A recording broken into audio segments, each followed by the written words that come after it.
Bonsoir à toutes et à tous, bienvenue dans mon live 252 sur mon défi 365 jours de live.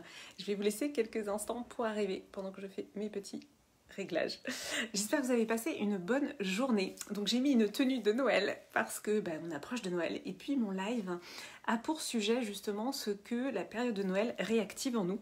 Et comme vous le savez, c'est une période, enfin peut-être que vous le savez ou pas d'ailleurs, c'est une période qui n'est pas simple parce que ça réactive beaucoup de choses. Donc quand vous êtes là, si vous êtes là, vous pouvez me faire un petit coucou dans les commentaires. Si c'est la première fois que vous voyez un de mes lives, vous pouvez me mettre le hashtag ThePositivePlace. Si vous êtes là en replay, vous pouvez me mettre le hashtag replay. Donc je suis Clémence, la fondatrice de The Positive Place. Alors ce que j'avais envie d'aborder avec vous ce soir, c'est justement cette période de Noël. Là, on est à 10 jours de Noël. Ça me fait rire parce qu'en fait, moi, ça a été une période qui a toujours été un peu compliquée pour moi. On a déjà non seulement énormément de choses à faire, parce qu'il y a les cadeaux, il y a la préparation du repas, il y a avec qui on fait, il y a toute cette partie organisationnelle qui prend déjà beaucoup de temps et d'espace. Et puis il y a un autre aspect qui est que en fait Noël cristallise aussi beaucoup de blessures. Donc nos blessures émotionnelles, les fameuses, qui peuvent avoir été ancrées sur la base de petits événements qui peuvent sembler anodins, mais qui dans la tête d'un ou d'une enfant finalement prennent des proportions incroyables. Et c'est ça en fait tout le problème, c'est que nos blessures elles ont lieu quand on est petit, quand on est enfant, et donc ça laisse des traces. Et moi je vais vous raconter en fait mon histoire avec Noël. Coucou Maud. Oui, j'ai mis un pull de Noël. Donc moi je vais vous raconter mon histoire avec Noël. Donc maman, si tu regardes ce live, ne le prends pas mal. Puisque en effet il y a eu un Noël où mes parents, je pense, n'ont pas bien géré. Puisqu'on était deux enfants, deux filles. Et en nombre de cadeaux, ma sœur a eu le double de cadeaux que des miens. Voilà. Et quand on est petit, alors je me souviens pas de la valeur, hein, l'histoire de la valeur pour moi ça n'avait pas d'importance à l'époque parce que quand on est petit, qu'est-ce qui se passe ? On voit la quantité de cadeaux. Et donc, moi, à ce moment-là, j'ai ancré cette blessure d'injustice. Et donc, c'est pas un hasard si en ce moment, avec les femmes de la Femme Solaire Expérience et de Healing, on est en train de faire justement le healing dédié à l'injustice.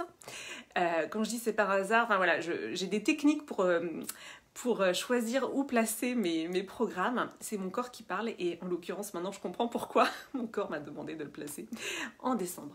Donc c'est énorme parce que moi je suis en train vraiment de complètement, j'ai envie de dire, guérir cette blessure d'injustice.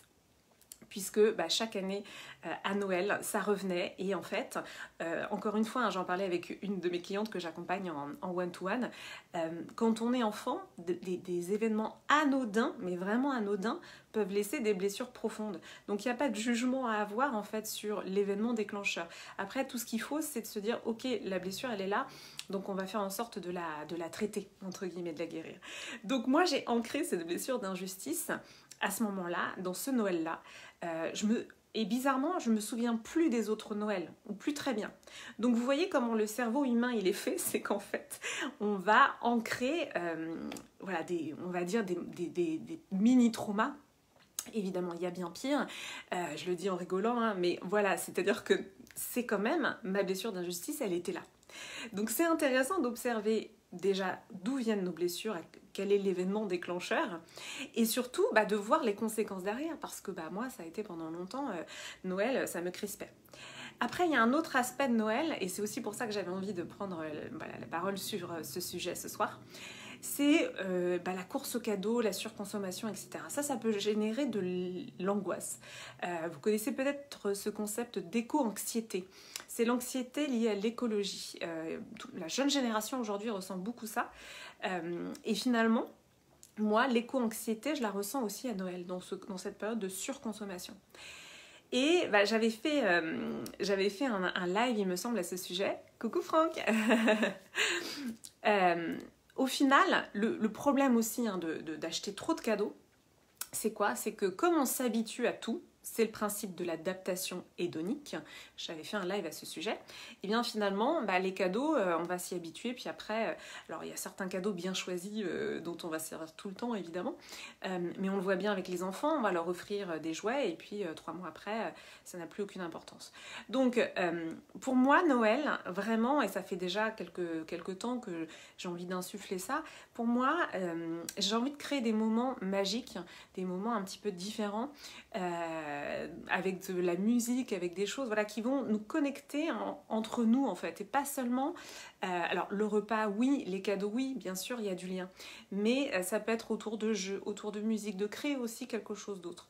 En tout cas voilà, moi ça fait partie des choses qui sont importantes pour moi, pour aussi défocuser du cadeau, de ce principe de cadeau auquel on est un petit peu, dans lequel on est un petit peu coincé, il faut bien le dire. Et voilà, et donc c'est à la fois donc et puis les cadeaux, ça amplifie on va dire ce biais d'injustice qui peut être là. Et moi, hein, quand on est enfant, le fameux et moi pourquoi j'ai pas ça, et moi et pourquoi lui il a ça, etc. En fait, en nous, on a tous et toutes un enfant intérieur, une enfant intérieure qui est là et qui se souvient des injustices vécues par le passé et qui quelque part va réagir à ce qui se passe à l'extérieur. Donc pour moi c'est d'apporter en effet beaucoup de douceur à cet enfant intérieur, de lui faire comprendre que oui il peut y avoir eu des injustices, mais que pour moi le principal évidemment c'est le lien entre nous, c'est l'amour entre nous. Voilà, c'est la conclusion de ce live qui est un live assez court, mais voilà, j'avais envie de vous faire passer ce message sur vraiment la magie de Noël, et j'ai préparé un petit réel, voilà, pour vous en parler aussi. C'est aussi pour ça que j'ai mis ma jolie tenue. Donc je vous en dis pas plus. Si vous voulez vous faire un cadeau de Noël, si vous êtes une femme et que vous voulez vous faire flash promotionnel et que vous voulez vous faire un cadeau de Noël et prendre soin de vous, eh bien vous pouvez rejoindre Intimacy devient la femme de ta vie. Donc ça c'est vraiment le principe de se faire des cadeaux à soi à Noël. Voilà, moi je me suis fait un cadeau à Noël dans les choses qui sont importantes pour moi. Et pourquoi c'est important de prendre soin de soi de cette manière-là ? Parce qu'on pose l'intention de se choisir. Voilà, ça peut être, quel que soit le cadeau, hein, bien sûr, que vous allez vous faire. Mais en tout cas, de se choisir, c'est important parce que les femmes, vraiment, ont ce biais. Alors, les généralités, on sait bien que ça a ses limites, mais voilà, on a tendance quand même à laisser passer les autres plutôt que soi. Donc vous m'envoyez un petit message en privé, je serais ravie de vous accueillir. Et là, cette semaine, le bonus, c'est un healing de votre choix. Donc ça peut être le healing injustice, ça peut être le healing trahison, abandon, rejet ou humiliation. Voilà, je les ai toutes dites. Je vais vous souhaiter une très belle et douce soirée. Je vais aller chercher mon fils au badminton. Je vous embrasse fort fort fort et je vous dis à demain.